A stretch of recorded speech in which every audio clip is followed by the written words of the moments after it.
இந்துக்கள் அனைவருக்கும் வணக்கம். இப்போ திருப்பதியில் நடந்த இந்த லட்டு விஷயத்தை பற்றி தான் நான் பேச வரேன். நான் ஒரு பாலாஜியோட பக்தை.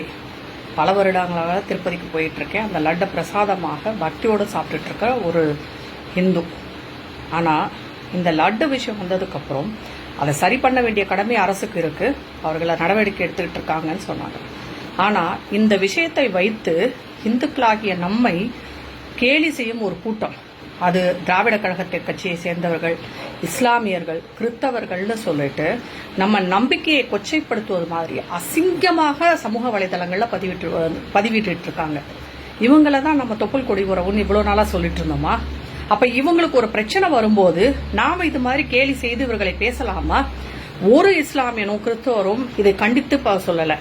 ஏன் நம்மளுடைய தமிழ்நாட்டில் இருக்கிற தலைவர்களும் சரி, திராவிட தலைவர்களும் சரி, இஸ்லாமிய கிறிஸ்துவ தலைவர்களும் சரி, ஒருத்தர் கூட இந்த மாதிரி பேசாதீங்க, அவர்கள் நம்பிக்கையை புண்படுத்தும் விதமாக சொல்லாதீங்கன்னு சொல்லாம நம்மள ரொம்ப கிழிவாகவும் கேவலமாகவும் மோசமாகவும் அசிங்கமாகவும் பேசுறாங்க. நாம என்ன புழுக்களை விட மோசமானவர்களா இந்துக்கள்? இதுல நமக்கு தெளிவு வராட்டி நமக்கு என்னைக்குமே வராது. பாஜகவுக்கும் இதுக்கும் என்ன சம்பந்தம் இருக்கு? பாஜக மட்டும்தான் இந்துக்களுடைய பிரதிநிதியா? நாமெல்லாம் இந்துக்கள் தானே. பாலாஜியை நம்ம கும்பிடுறோம் இல்லையா? அதன் மேல நம்பிக்கை வைக்கிறோம் இல்லையா? அதுக்கு சாந்தி ஹோமம் பண்ணா, அதை சடங்கு பண்ணா அதை கேலி பண்றாங்க.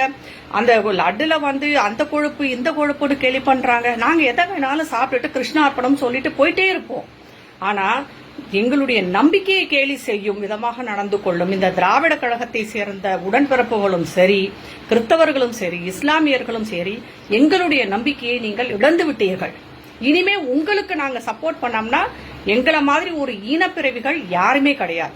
இது மிகவும் மன வருத்தத்துடன் மன உளைச்சலுடன் பதிவிடுகிறேன். இதை இந்துக்கள் எப்படி எடுத்துக்கிறீங்களோ தெரியல. இந்த நடுநிலை இந்துக்கள் கூட ரொம்பவே ஜாக்கிரதையா இருங்க. அவங்கள பக்கத்துல கூட சேர்க்காதீங்க. அவர்கள் தான் நமக்கு முதல் எதிரி. எனக்கு இதுக்கு மேல பேச பிடிக்கல. இதனால நன்றி.